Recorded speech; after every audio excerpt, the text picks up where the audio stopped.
Imagine holding an entire world in your hands. Mountains rising like giants, rivers carving valleys, forests whispering secrets.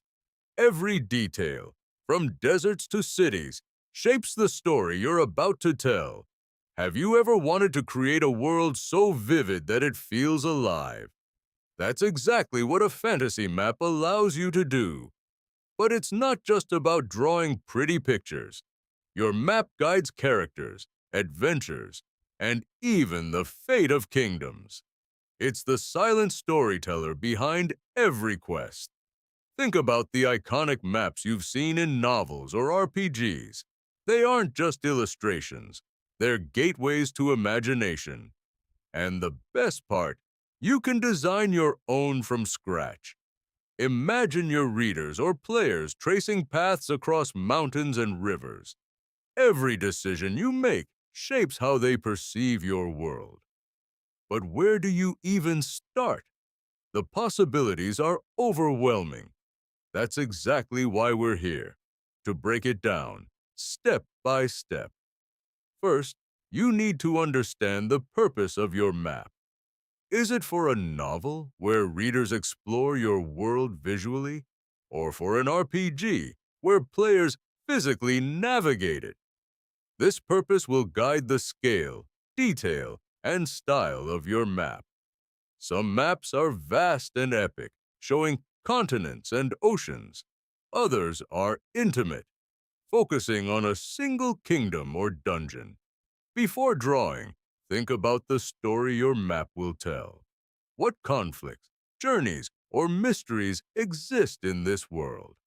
Every river, mountain, and forest should have a reason for being. You want your map to feel natural, not random. A world without logic can break immersion instantly, but don't worry. You don't need a degree in geography. Basic principles of terrain, climate, and human settlement are enough. Picture a river flowing from a mountain to the sea. Cities cluster along trade routes and water sources. Mountains block movement and create natural borders. Forests hide secrets, monsters, or mystical ruins. Even deserts and swamps have purpose. They challenge your characters. Now imagine adding a touch of magic. Floating islands, cursed forests, or eternal storms. Your world can bend reality. But balance is key.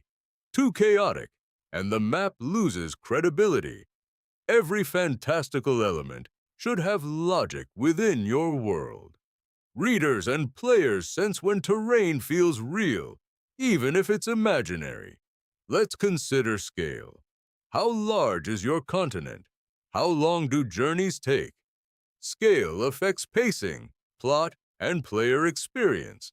A journey that takes a day in one map could take months in another. Your scale choices influence storytelling and adventure design. Next, think about the biome distribution. Mountains, forests, plains, deserts, and coastlines should flow naturally. For example, deserts don't usually appear next to icy glaciers unless magic intervenes. You can also use biomes to create tension or opportunity for your story. Harsh environments challenge characters. Peaceful ones nurture them. Even a small lake or valley can become the center of a major plot point. Now, consider history. Why is the land shaped this way? Ancient battles, volcanic eruptions, or magical disasters leave marks on your terrain. These details enrich the world and make it feel lived in. Every mountain range or river can tell a story. And when your map tells a story, your readers and players become explorers. In Part 2, we'll dive into practical steps to sketch and structure your fantasy map so it's ready for adventures. Now that you understand why a map is crucial, let's start building it. The first step is sketching the overall shape of your land. Think of continents, islands, and oceans as the skeleton of your world. Don't worry about details yet, just the broad strokes. You can start with pencil and paper or a digital drawing tool. The shape should reflect the story you want to tell. Jagged coastlines suggest danger and adventure. Smooth shores evoke calm, serene lands. Next, add mountains and highlands. Mountains influence rivers, weather, and human settlement. Place them where they make sense geologically and strategically. For example, mountains can protect kingdoms or hide ancient ruins. Now, draw rivers flowing from mountains to seas. Rivers create fertile valleys and trade routes. Cities often appear near rivers for water, transportation, and resources. Think logically. Water flows downhill, and rivers rarely split unnaturally. Next, add forests, swamps, and deserts. Each biome should have a reason for existing. Forests near rivers or mountains provide resources and cover. Swamps or deserts can challenge adventurers or separate regions. Remember climate zones: snow in the north, deserts in the south, perhaps tropical jungles elsewhere. Now it's time to mark settlements. Villages, towns, and cities need realistic placement. Avoid clustering everything in one spot. Consider trade, defense, and resources when placing them. Ports appear on coasts, mines near mountains, farms in fertile valleys. Roads and trade routes connect settlements. Paths should follow rivers, valleys, or passes through mountains. Avoid straight, unrealistic roads unless magical engineering exists. Now, add points of interest: ruins, temples, towers, or mystical landmarks. These locations create adventure hooks and story depth. Every symbol on your map should have a purpose. Next, consider scale and distance. How far is one village from another? Are mountains easy or hard to cross? Scale affects travel, tension, and pacing in your story or game. Then, think about the map's narrative flow. How does geography influence politics, trade, or conflict?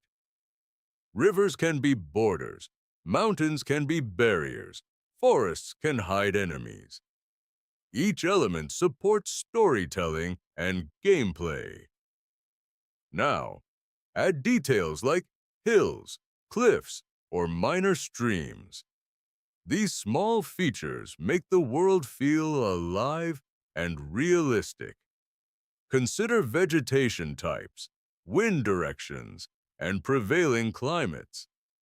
Next, add magical or fantastical elements carefully. Floating islands, enchanted forests, or cursed mountains can intrigue players and readers. But keep them consistent with your world's rules. Now it's time to label your map. Give names to continents, kingdoms, cities, rivers, and mountains. Names can reflect culture, language, and history. For example, a northern icy kingdom may have harsh, guttural names. A southern tropical jungle kingdom may have flowing, melodic names. This adds realism and immersion. Finally, review your map for balance and clarity. Ensure terrain, settlements, and features support your story and gameplay. In Part 3, we'll explore how to add artistic detail, symbols, and style to make your fantasy map visually captivating. Your map has structure, but style makes it unforgettable. Start with textures: mountains as jagged peaks, forests as dense clusters, deserts with sand dunes, swamps with winding marshes. Use symbols for size, circles for villages, stars for capitals. Add a compass rose for that classic adventurous feel. Think about color schemes, earth tones for realism, or use vibrant colors for magical areas that pop. Shading adds depth. Light and shadow create dimension. Labels matter. Choose fonts that match your world's vibe. Add landmarks like wizard towers or ancient ruins for intrigue. Your map should guide journeys, ushas, and tell a story. Start creating yours today. Your fantasy map looks beautiful, but is it actually useful? A great map isn't just decoration. It's a tool that guides adventure and storytelling. Roads and rivers should connect your locations logically. Natural barriers create tension and strategic choices. Place hazards strategically. Swamps, cliffs, magical zones. Think about scale. How long does it take to cross each region? For digital maps, use layers for terrain, settlements, and quest markers. Add hidden paths and secret locations for exploration. Geography should support your story. Mountains isolate kingdoms. Rivers define borders. Every region should contribute something to gameplay or narrative. Test your map by imagining a journey from start to finish. Does it spark curiosity? Your fantasy map is almost done. But small details, they make all the difference. Add weather patterns, storms, winds, seasonal changes. Use shading for elevation. Hills, valleys, and cliffs create depth. Populate it with minor locations. Ancient ruins and battlefields tell stories. Add unique landmarks, volcanic peaks, enchanted lakes. Test it. Trace journeys, plot quests. Does it spark curiosity and adventure? Start creating your world today.